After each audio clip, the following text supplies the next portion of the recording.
Selamat sejahtera. Tajuk yang kita nak bincang hari ini adalah jenayah rasuah di Malaysia. Isi utama yang kita nak tentang hari ini adalah punca, kesan dan juga langkah untuk mengatasi jenayah rasuah ini. So sekarang saya serah kepada ahli kumpulan saya. Yang pertama ialah pengenalan. Rasuah bermaksud kuasa yang telah diberikan kepadanya disalahgunakan dan bertindak untuk kebaikan diri sendiri atau bersikap pilih kasih dalam tindakannya.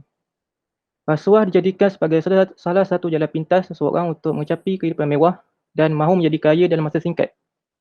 Orang yang melakukan budaya ini tidak memikirkan kesan buruk yang akan terjadi. Sebaliknya, mereka akan memikirkan keuntungan kepada diri mereka.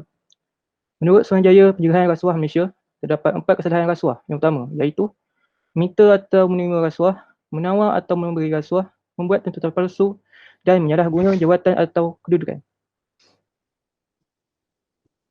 Dan seterusnya, kita pergi ke punca dan sebab. Okey, punca dan sebab berlakunya jenayah rasuah ini ialah kelemahan jati diri. Sifat peribadi yang mahu hidup mewah, riak, menunjuk-nunjuk, tamak dan ingin cepat kaya. Punca yang kedua ialah kelemahan kepimpinan dan pengurusan organisasi. Kepimpinan yang lemah menyebabkan kurangnya penyeliaan, tiada pemantauan lembap menjalankan tugas dan terbuka kepada penyelewengan khususnya rasuah. Punca yang ketiga ialah pengaruh sosial dan budaya. Masyarakat majmuk di Malaysia mengamalkan tradisi memberi hadiah dalam bentuk wang atau benda. Benda menyambut hari-hari kebesaran bagi perayaan, majlis hari jadi dan perkahwinan. Punca yang keempat ialah pengaruh sosial ekonomi. Pembangunan sosial ekonomi tidak seimbang dengan pembangunan kerohanian akan memudahkan terjadinya rasuah. Punca yang terakhir ialah pengaruh politik.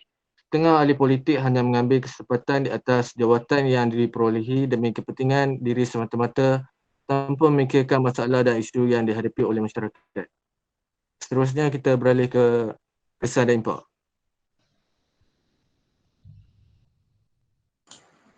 Kesan dan impak.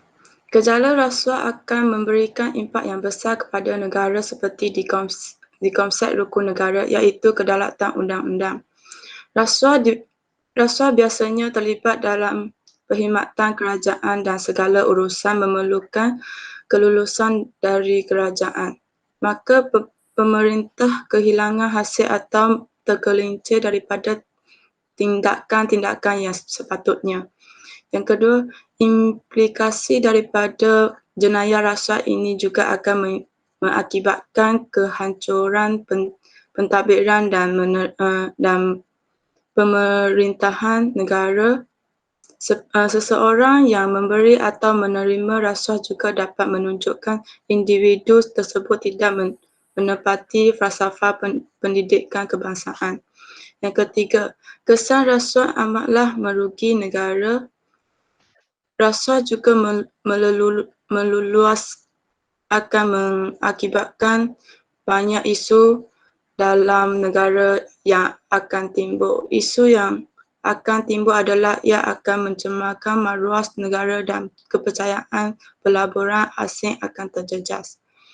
Gejala yang keempat, gejala rasuah ini juga menyebabkan berlakunya ketidakkeadilan kepada masyarakat. Gejala rasuah ini telah menjadi punca masyarakat pendapat layangan yang tidak adil, terutamanya rakyat yang miskin. Yang terakhir, amalan rasuah juga lahir dari sifat tamak dan tidak memikir orang lain. Perkara ini akan menyebabkan maruah individu tersebut mampu dibeli dengan wang dan harta benda. Seterusnya, cara dan langkah penyelesaian. Cara dan langkah penyelesaian. Yang pertama, memperkuatkan undang-undang dan hukuman. Hukuman yang berat kepada pesalah rasuah. Seterusnya, menerapkan nilai mulia sejak di bangku sekolah lagi. Mendedahkan murid kepada payahatan rukun negara kedua dan kelima dalam diri murid-murid. Yang ketiga, ibu bapa dan perlu memberi teladan dan contoh dalam mendidik anak-anak. Mengajar anak-anak tentang bahaya rasuah kepada negara. Yang keempat, memaksimalkan penggunaan ICT dalam pengurusan perkhidmatan awam. Kemudian ICT mampu memudahkan urusan dan mengelak aktiviti rasuah di dalam pejabat. Yang terakhir, mengukuhkan jati diri setiap individu. Sifat integriti yang tinggi mampu menepis segala jenis sokongan rasuah.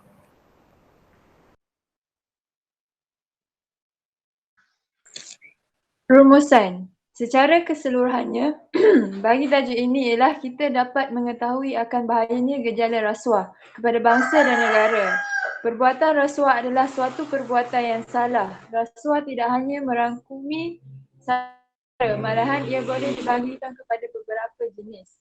Sekiranya lapisan masyarakat sentiasa diberi peringatan berkenaan dengan bahaya jenayah rasuah, maka keadaan ini akan membawa kepada lahirnya masyarakat yang prihatin dan sentiasa peka serta saling ingat mengingati antara satu sama lain. Rasuah diibaratkan seperti anak-anak yang mampu menumbangkan sebuah rumah kerana kesannya yang tidak nyata tetapi mampu melumpuhkan sesuatu komuniti. Gejala rasuah ini seharusnya dihapuskan dengan segera bagi membangunkan negara yang terbilang dan masyarakat yang cemerlang. Rujukan. Yang pertama adalah cara-cara mengatasi amalan rasuah. Kedua, gejala rasuah menjawab awam di Malaysia kini satu pandemik akbar serta. Ketiga, gejala rasuah masuk punca kesan negatif dan cara menanganinya.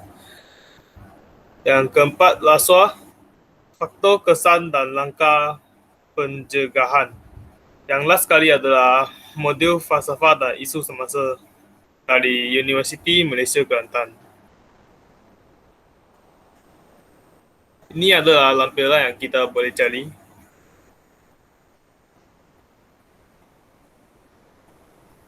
Itu saja daripada kumpulan kita. Sekian, terima kasih.